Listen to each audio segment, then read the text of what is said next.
ያቺ የምታምር ሴት ዲስትራክሽን ነች። አሁን ይሄ ለምን ኢምፖርታንት ሆነ ካልከኝ ወንዶች የተሻለ ሆነ መገኘት የምትፈልግ ከሆነ ሶስተኛው ሎያልቲ ታማኝ መሆን አለበት።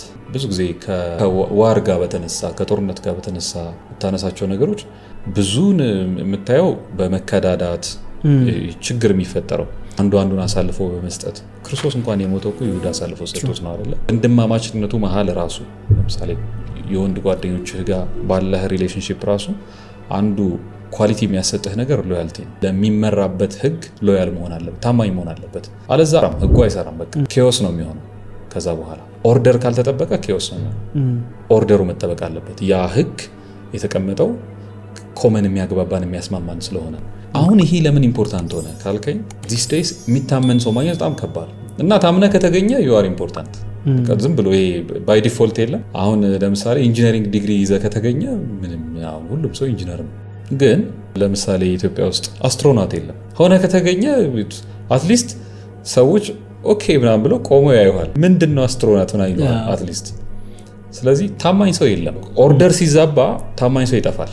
ልክ መሸነፍ ስትጀምር፣ ቲሙ መበተን ሲጀምር፣ መዳከም ሲጀምር ኦርደር ይዛባል። ሰዎች ኦፖርቹኒቲዎቻቸውን መጠቀም ይጀምራሉ። በዛኛው ዩኒፎርም ገብቼ የሚዋጋ ከሆነ ብለው የሚያስቡ ሰዎች ይመጣሉ። ምናልባት መረጃ አቀብዬ ይሄኛውን አስመትቼ ከዛኛው ማገኘው ጥቅም ካለ ብለው ያስባሉ። አብዛኛው ሰው ሎያል አይደለም፣ ታማኝ አይደለም። እነዛ ሰዎች መሃል ትንሽዬ እምነት ካሳየህ ሁሉም ሰው ይፈልጋል። ከምንም ደው ለሰው መታመንን ተው። ለሰው መታመንን በብዙ መንገድ ታሳየው ይችላል። ግን ለስራህ መታመን ለምትሰራው ስራ መታመን የትኛውም ስራ ታማኝ ከሆንክለት ሎያል ከሆንክለት ማደግ ይችላል ብዬ አስባለሁ። ምክንያቱም ሎያሊቲ ማለት ዲስትራክትድ አለመሆን ነው። ለዚህ ነገር ታምኛለሁ፣ ለሷ ታምኛለሁ፣ ግን ደግሞ እዚህ ጋር የሆነች ቆንጆ ሴት መታለች ሶ ዲስትራክትድ ሆንኩኝ። ያቺ የምታምር ሴት ዲስትራክሽን ነች እና ዩዥሊ ግን ያ ዲስትራክሽን የሚያጠፋ ዲስትራክሽን ነው የሚሆነውና ሎያልቲ በዚህ ደረጃ ነው። ኢጎህን መግደል አለብህ። ኢጎህን ትገላለህ፣ ዋጋ ትከፍላለህ፣ ራስን ሳክሪፋይ ታደርጋለህ፣ መደረግ ያለበት ነገር ታደርጋለህ። አንዳንዴ ኢቭን ለሰው ብቻ እኮ አይደለም ለራስህ መታመን አለብህ። አንዳንዴ በጣም ዴሉዥናል ነን። ስለ ራሳችን ያለን ኢሜጅ በጣም የተጋነነ ነው። ሰልፍ ሴንተርድ ስለሆነ በጣም ስግብግቦች ስለሆነ ለራሳችን ያለን ፍቅር እንደው እሷን ቅንጣት ለእግዚአብሔር ወይ ለሌሎች ሰዎች ቢኖረን ዓለም እንዴት ሰላም ትሆን እንደነበር። ሁሉም ሰው ሀብታም እንደሚሆን ነው የሚያስበው። ለምሳሌ ዩኒቨርሲቲ እያለ ሁሉም ሰው ሀብታም እንደሚሆን ነው የሚያውቀው። የራሱን ስራ እንደሚጀምር እና ሁሉም ሰው ጂኒየስ እንደሆነ ነው የሚያውቀው። ሁሉም ሰው ብሪሊየንት እንደሆነ ነው የሚያስበው። ሁሉም ሰው ከአንተ የተሻለ እንደሆነ ነው የሚገምት። you have to know እንደዛ እንዳለው ሰው ያንን ማሰቡ ያስደስተዋል ብዬ አስባለሁ። ይሄ በደንብ ራስህን ካላወቅና ቅድም ኮንሺየስነስ ብለን አንስተናል። በቃ እንዴ ይበልጠኛል ብዙ ጊዜ እንዲሆናለሁ እንዲሰራለሁ እንዲያረጋለሁ ምናምን የምላቸው ነገሮች ረጅም ዓመት ሳናሳካቸው እንመጣ። ለምሳሌ ጧት እነሳለሁ አልነሳም፣ የሆነ ስራ ጀምራለሁ አልሰራም፣ የሆነ ኮርስ ወስዳለሁ አልወስድም፣ አረጋለሁ ላለው አላረገውም ያስፈራኛል። የሆነ ጊዜ ላይ ቢልድ የምታደርገው እኮ የራስህ ሬፑቴሽን እኮ ራስን አታምነው። አንተ አሁን ሰው ትፈልጋለህ አይደለ? ከባድ ታስክ ይመጣ እዚህ ቢሮ ስለማን ነው የሚሰጠው? ጠንካራ ሰው ከባድ ታስክ ይመጣ ለራሴ መስጠት ይችላል ብሎ መጠየቅ ያስፈልግም እንዲሆነ ሳለ ዳይሴክት አድርገን እያንዳንዱን የወንድነት ኤሌመንቶች ስናያቸው ባይ ኔቸር የሚመጡ አይደሉም፣ ተሰርተው የሚመጡ ነገሮች ናቸው። ሎያልቲ ላይ ምን ማድረግ ይችላል ብዬ አስባለሁ። አሁን ከረንትሊ እኔ ሎያል ካልሆንኩ ሎያል ለመሆን መጀመሪያ ሎያል አይደለሁም ብሎ አድሚት ማድረግ ንስሐ መግባት ያስፈልጋል። እውነተኛ መሆን ኦተንቲክ መሆን ብዙ አንኖርም። ራስህን በጣም ጀጅ ማድረግ ራስ ላይ ከባድ ራስ ላይ መቅጣት ከዛ አድሚት ማድረግ ውስጥህን በደንብ መናዘዝ እና ማየት ከድክመቶች መጀመር። አለቃ ይበልጠኛል በቃ ለበለጠኝ ነው እዚህ ጋር ያለው። ልትበልጠው ትችላለህ። ከበለጥከው ማኒፌስት ማድረግ አለበት። በልጠኸው እሱ የሚሰራውን ስራ በተሻለ መንገድ ሰርተ ማሳየት መቻል አለበት። ለራስህ ሎያል ስትሆን አትሊስት ያለህበትን ቦታ ታውቃለህ፣ ወዴት መሄድ እንዳለብህ አይደንቲፋይ ታደርጋለህ። ከዛ ሰዎች ይቀበሉሃል ኢቭን ከነ ውድቀትህ። ራስን መውደድና ለራስ ኤክስኪውዝ መስጠት ኢትስ ኮምፕሊትሊ ዲፈረንት። በቃ የሆነ ነገር ላይ ሌዚ ኮንክ ሌዚ ነኝ ብሎ አድሚት ማድረጉና ኢንሴኩር ኮንክ ኢንሴኩር ነኝ ሰው ኢንሴኩሪቲ ላሸንፈው።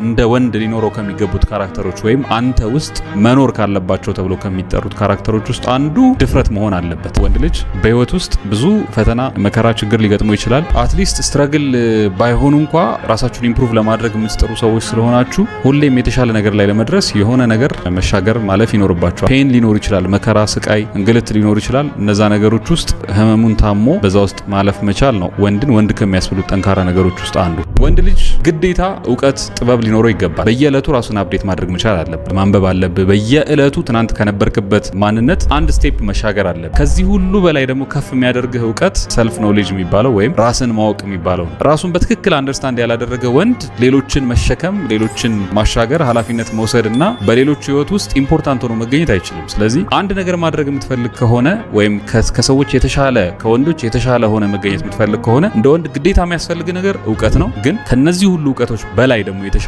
ጥሩ የሚባለው እውቀት ራስን ማወቅ ነው። ራስህን ስታግን ያለ ርህራሄ ራስህን ቅጣው። ማለት እዚህ ላለህበት አሁን ላለህበት ደረጃ አሁን ለተገኘህበት ውድቀት ተጠያቂው አንተና አንተ ብቻ ነህ። ይህንን ማን ነው ኢምፕሩቭ ማድረግ የሚችለው? ራስህ ብቻ ነህ። ስለዚህ ጊዜ ወስደህ ኃላፊነት ወስደህ ራስህን ለማወቅ ሞክር። ከዛ ራስህን ኢምፕሩቭ አድርግ። አንድ ስቴፕ ቀድመ ለመገኘት ሞክር። ከሁሉም እውቀት በላይ የተሻለው እውቀት ራስን ማወቅ ነው ይላል አርስቶትል። ስለዚህ ሁለተኛው ወንድ ልጅ ወንድ ለመሆን ወይም ደግሞ የተሻለ ዘ ኦቨርሜንች የሚለው ኒቼ ማለት ነው የተሻለ ወንድ ሆኖ ለመገኘት ከሚያስፈልገው ነገሮች ውስጥ ሁለተኛው ራስን ማወቅ ነው። ወንድ ልጅ ሊኖረው ከሚገቡ ነገሮች መካከል አንዱ ዲሲፕሊን የሚባለው ከዚህ አሁን ካለህበት ስቴፕ ተነስተህ የምታሳካውን ግብ እስክታሳካ ድረስ ፕሮባብሊ በቀን 24 ሰዓት መስራት ሊኖርብህ ይችላል። ለ3 ዓመት ወይ ለ4 ዓመት ሳታቋርጥ ምንም አይነት ነገር ሳታገኝ ልትሰራ ትችላለህ። ጊዜያዊ ደስታዎችህን በሙሉ እየገደልክ ነው ማለት ነው። ስራ የምትሰራበት መንገድ እሱ ዲሲፕሊን ይባላል። ይህንን ለማሳካት በምትሄዳቸው መንገዶች ውስጥ የምትማራቸው ባህሪያት እነሱን ነው ዲሲፕሊን የምንላቸው። ፔን አለው ዲሲፕሊን። እሱም ፔን ህመም